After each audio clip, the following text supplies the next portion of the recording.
It's a frame. You can't move it. It's a frame. So if that allowed them to see that moved along, and I could lift bits up and down wherever they needed.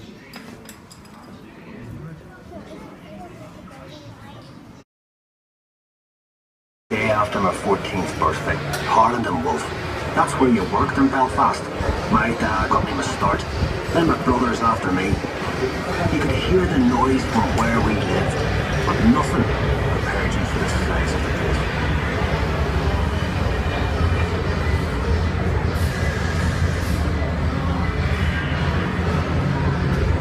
I don't like this.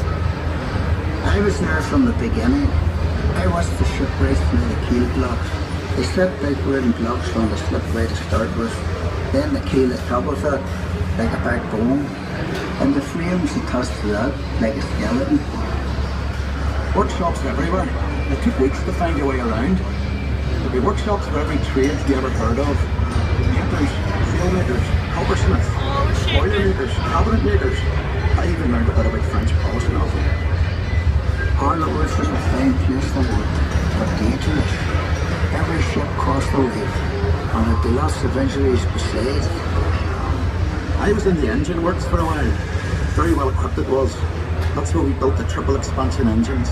2 of them, each as high as a 3-story house. I worked in the frame bending shop. You'd heat steel beams in the furnace, then hook them onto slabs of cast iron, and hammer them curved. It was skilled work. You had to bend them more than you needed, because the frame straightened out a little when it cooled. Shell plates that made up the hull weighed up to 4.5 tons. They were taller than the da. The plates were overlapped on the edges. Some were raised, one after another. We called it clincher. One of the foremen taught me years ago. That's how you built these ships. I worked as a heater boy. You had to heat the rivets on a wee plate. You pumped the bellows till the rivet was white hot, and you get a hold of it with your tongs and throw it up to the catcher, and he put it in the hole in the plate with the holder up. There were 2 of us on the other side of the plate with the holder up. We had to hammer the rivet so it filled the hole before it turned dull red. The double bottom. That's a wee space we called the tanks, made up of steel plates. The rest of the rivet squad all had to fit into that gap.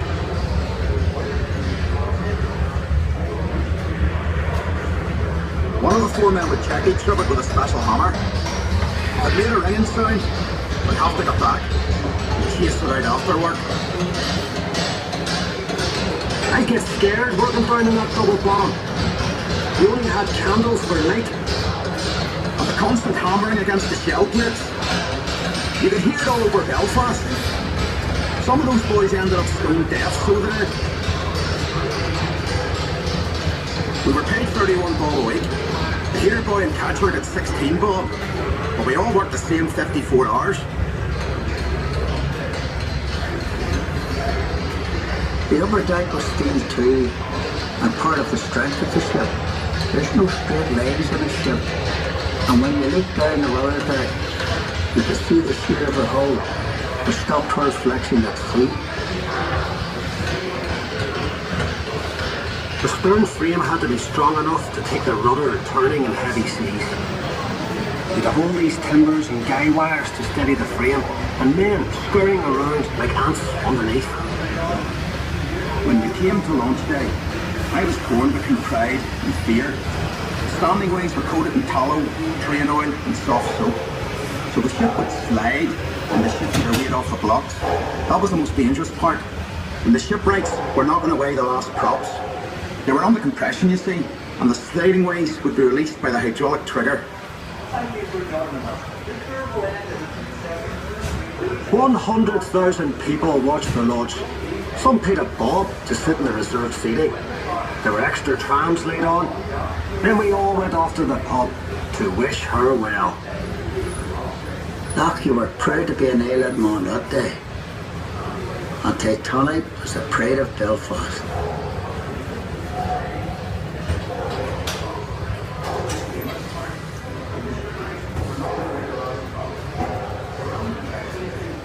Thank you for joining us. The tour will end in a few seconds. Please exit the car carefully and make sure you don't leave any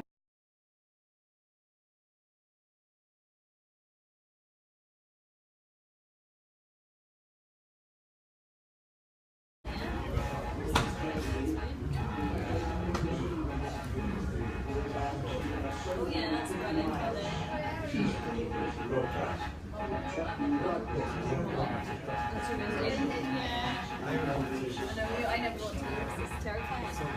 Yes, it was just recently come from the Belfast.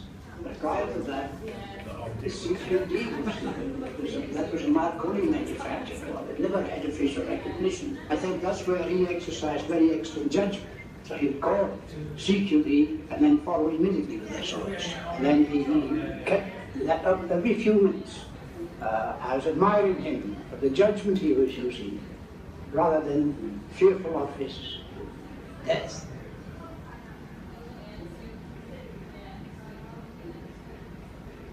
Just before going to my stateroom, there was a bump. As I turned the handle of my room, there was another bump. As I got into my room, there was a third bump. So there was little pushes, but nothing very violent.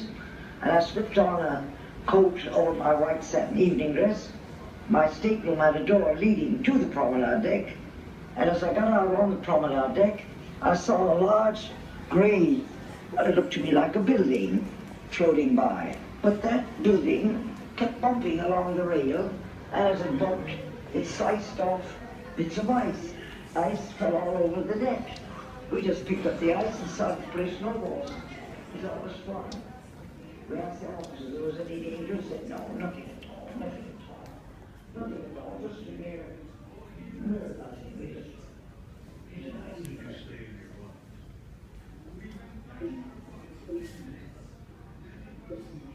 It wasn't long before about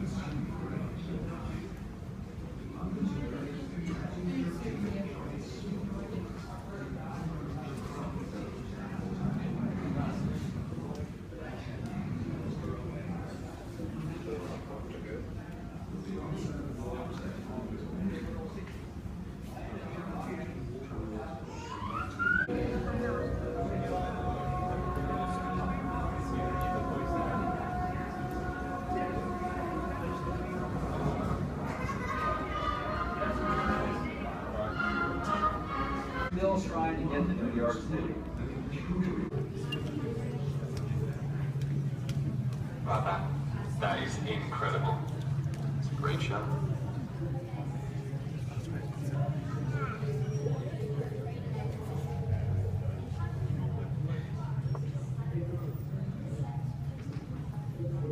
There's... What's that hole? That's the entry to the crow's nest. Wow. That's where they saw the iceberg from. Is that what I think it is? Hang on, let me study the ROV and I'll move in. Captain Edward Smith's private bathtub, with plumbing for fresh water and seawater, believe it or not.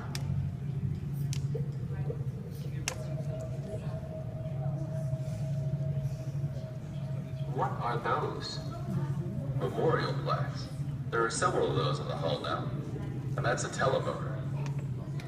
Rusticles all along it. The whole deck's covered in it.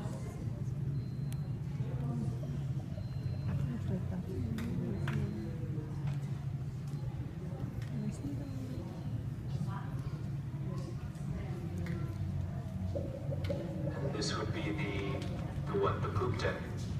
The very last part of Titanic to go down. People clinging to the rails. Must have been a terrifying sight. That is though. Go closer and zoom in. A chamber car.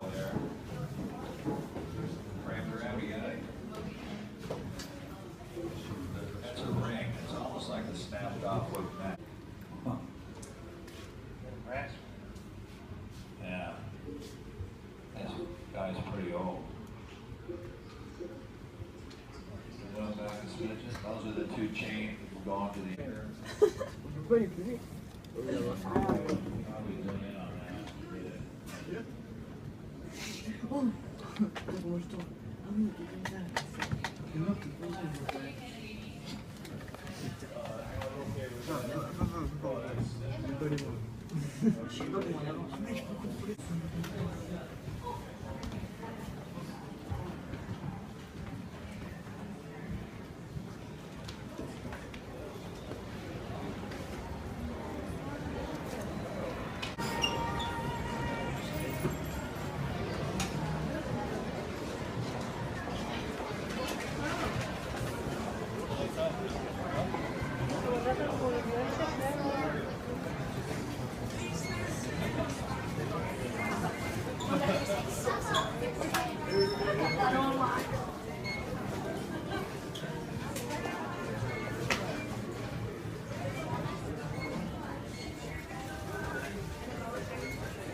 Did you ever see the picture of the Irish union workers building the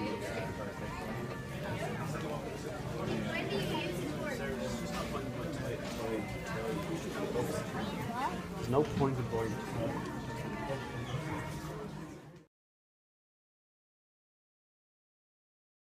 Because from above, looking down, this building looks like a white star. And of course, the company who owned Titanic were called the White Star Line. The Titanic Belfast did get an award there just recently, line of the ship on the slipway here. It's absolutely amazing.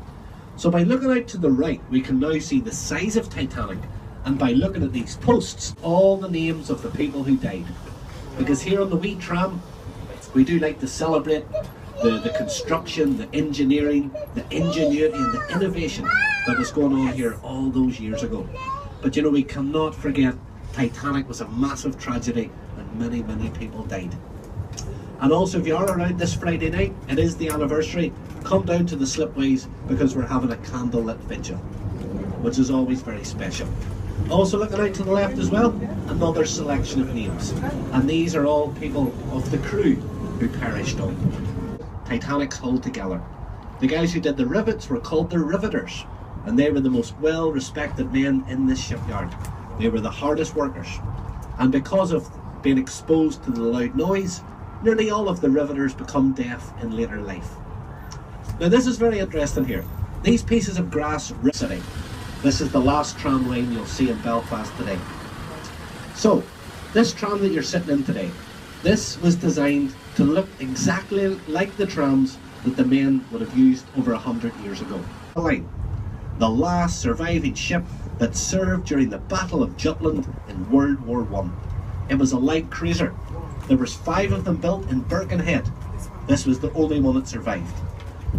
The Battle of Jutland was the largest naval battle during World War I. I did have a couple fall over yesterday there, so thank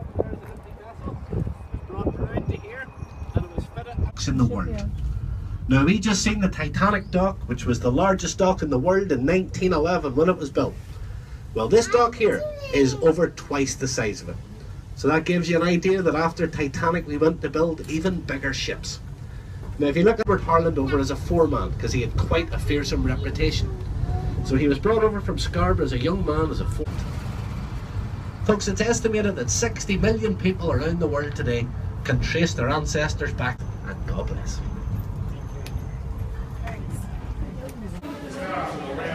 All the way down. All the way down here.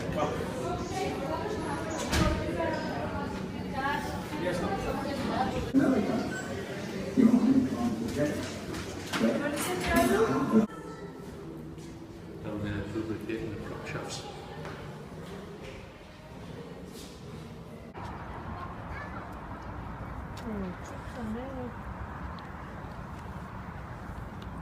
See?